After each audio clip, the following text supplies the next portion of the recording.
Bien, chers frères et sœurs, nous sommes en ce 8 mai, dimanche 2022.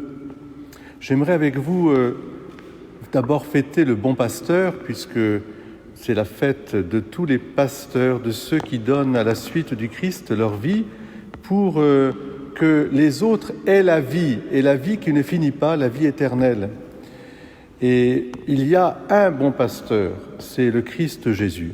Et lui-même, je dirais, à travers cette image du bon pasteur, nous montre toute sa sollicitude, à la fois une sollicitude, je dirais, filiale, puisque le bon pasteur est envoyé par son Père, et le Père et moi, nous sommes un.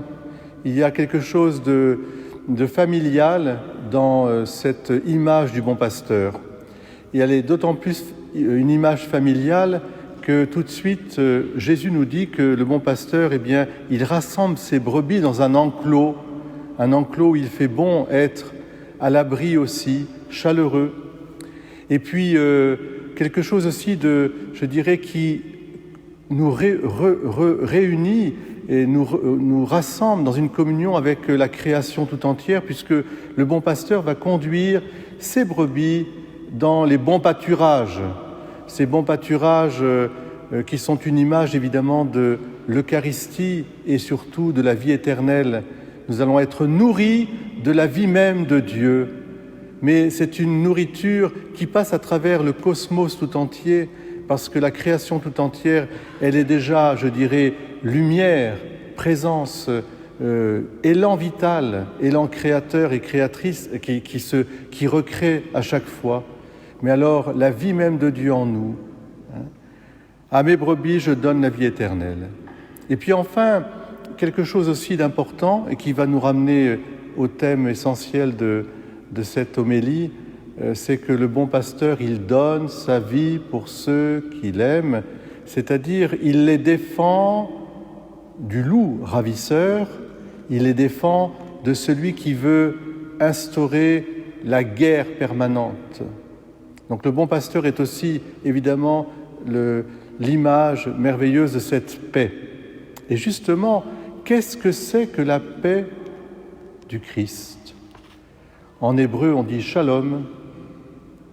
En arabe, on dira salam. En latin, en lingua latina, on dira pax, la pax. Qu'est-ce que c'est que cette paix du Christ et en quoi elle est, je dirais, différente de la paix que le monde donne et dont le Seigneur Jésus-Christ nous a dit, et nous le redirons à la messe, « Je vous laisse la paix, je vous donne ma paix, non pas comme le monde la donne. » Il y a quelque chose qui est à méditer. Et j'aimerais, pour terminer, faire un rapprochement évidemment avec la figure de Jeanne d'Arc, parce que ce n'est pas pour rien que le 8 mai 45 soit précédé du 8 mai 1429, quelque chose aussi qui nous redresse vers le plan de Dieu, le plan d'amour de Dieu. La paix que le Seigneur est venu instaurer, c'est une paix, une tranquillité de l'ordre rétabli. L'ordre, je vous l'ai dit, c'est un ordre d'abord filial, un ordre fraternel, un ordre aussi, je dirais, de la création tout entière, que Dieu a voulu bon et très bon, et que le diable, en semant la zizanie, a voulu séparer. Il n'y a plus de communion. Et cette paix, pour qu'elle puisse se réaliser, elle a été conquise de haute lutte, pour lutter contre toutes les erreurs, tout ce qui nous plonge dans les ténèbres, tout ce qui nous plonge dans le mal, tout ce qui nous plonge dans l'injustice et qui est, je dirais, la racine des guerres et des fléaux, le péché. Et à la racine du péché, le péché d'orgueil. Qui est comme Dieu, dira saint Michel. Et pour que la paix puisse régner à travers d'abord nos cœurs, il faut que dans l'humilité simple et profonde, nous nous reconnaissions comme des disciples, comme des enfants, comme des tenants-lieux, pour ceux qui ont une autorité, des tenants-lieux de Messire Dieu premier servi. Messire Dieu premier servi.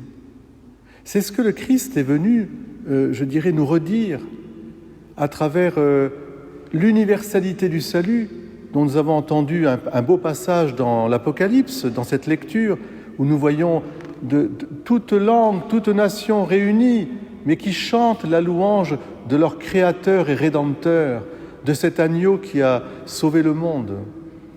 Donc c'est quelque chose qui est conquis de haute lutte, dont nous allons faire mémoire à travers la messe qui nous rassemble. À chaque fois que nous célébrons la messe, nous célébrons la paix du Christ, qui resplendit sur la croix. Il n'y a pas de plus grand amour que de donner sa vie pour ceux qu'on aime.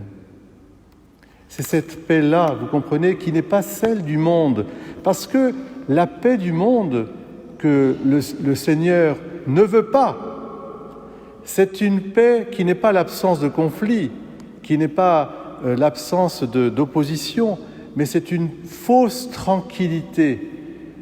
Laissez-moi en paix, ça ne m'intéresse pas, une paix d'indifférence. C'est aussi une paix parfois de puissant et de pouvoir qui écrase les autres. C'est une fausse paix dont on paye les conséquences dans l'histoire à chaque fois. Parce que ces paix-là ce sont des paix de vainqueurs face à des vaincus, mais ce ne sont pas des paix fraternelles. Et quand on peut arriver à nous rencontrer les uns les autres dans cette fraternité universelle, qui est une fraternité qui nous unit au Père du ciel, ce n'est pas une fraternité des Lumières qui rendrait l'homme encore plus orgueilleux, c'est la fraternité qui nous relie à Dieu le Père. Alors oui, dans la vision de Dieu, chaque nation, chaque pays, chaque culture est une facette de cet élan créateur merveilleux et dit Dieu. Et chaque communauté, chaque pays, chaque nation doit être respectée dans sa culture, dans son identité et dans sa liberté propre. C'est cela, en fait, mettre en valeur la paix de Dieu.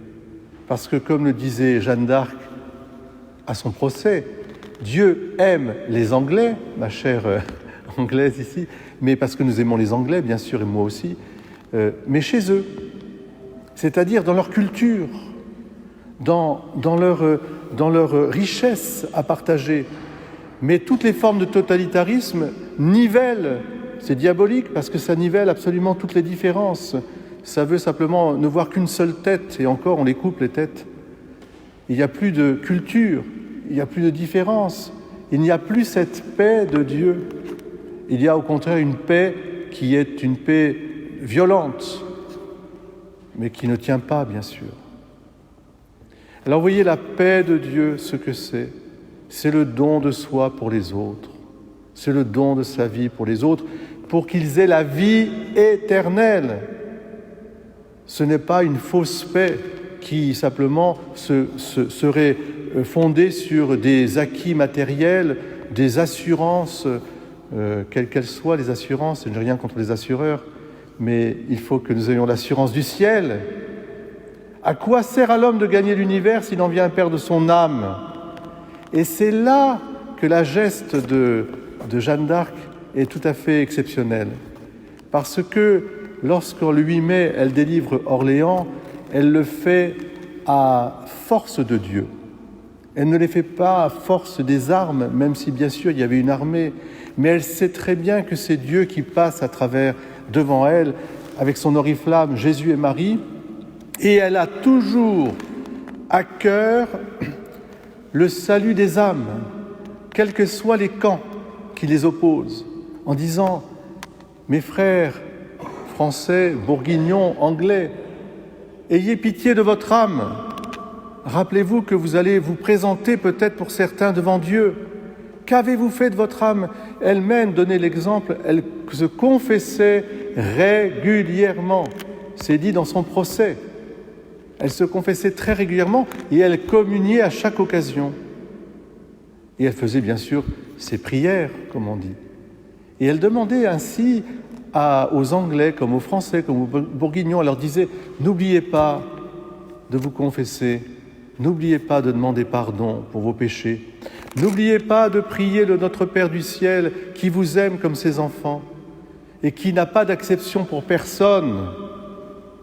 C'est pourquoi il est très important de ne jamais opposer les personnes les unes aux autres, car ça, c'est l'œuvre du diable. On peut opposer les erreurs, on peut opposer des comportements en disant ce n'est pas juste, ce n'est pas bien, mais pas les personnes, parce que les personnes, elles sont uniques et irremplaçables, elles sont aimées de Dieu. Il n'y a pas de peuple barbare, il y a des gens qui sont entraînés dans la barbarie pour des raisons que les historiens peuvent, je dirais, développer.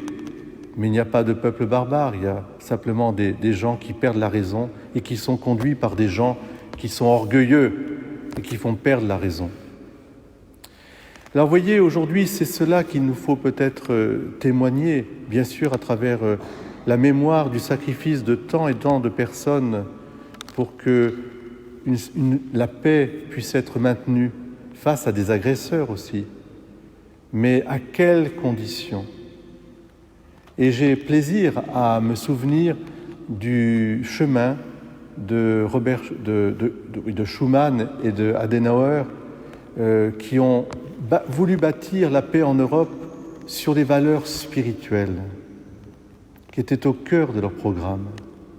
Et si nous voulons que cette paix soit maintenue dans notre Europe, il faut revenir à ces valeurs judéo-chrétiennes. C'est notre civilisation et c'est notre culture. Et à ce moment-là, nous pouvons nous regarder comme des frères et sœurs et respecter infiniment les cultures pour les identités et les nations pour les réunir. Je vous laisse ma paix, je vous donne ma paix. Évidemment, c'est un chemin de croix. Il ne faut pas avoir peur de le dire. Je me rappelle un texte tout à fait étonnant de Dostoïevski dans Les Frères Karamazov, où Dostoïevski fait revenir Jésus. On pourrait le faire revenir au XXIe siècle. Et face à lui, il a le grand inquisiteur, qui au départ est très content de voir Jésus arriver. Mais quand il voit que Jésus ne se prête pas aux intérêts bassement matériels ou de pouvoir qui ne font que passer les uns les autres et qui nous déçoivent les uns les autres, eh bien, et qu'il prêche au contraire, je dirais, le royaume des cieux, il est presque condamné à mort par l'inquisiteur qui lui dit « Mais c'est pas possible, tu n'as rien compris, il faut que tu te mettes à la suite des Césars de notre temps. » Et Jésus ne dit rien.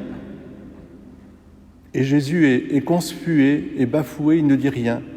Et à un moment, il se lève et la seule chose qu'il va faire, ce geste incroyable, c'est le geste vraiment de la chrétienté,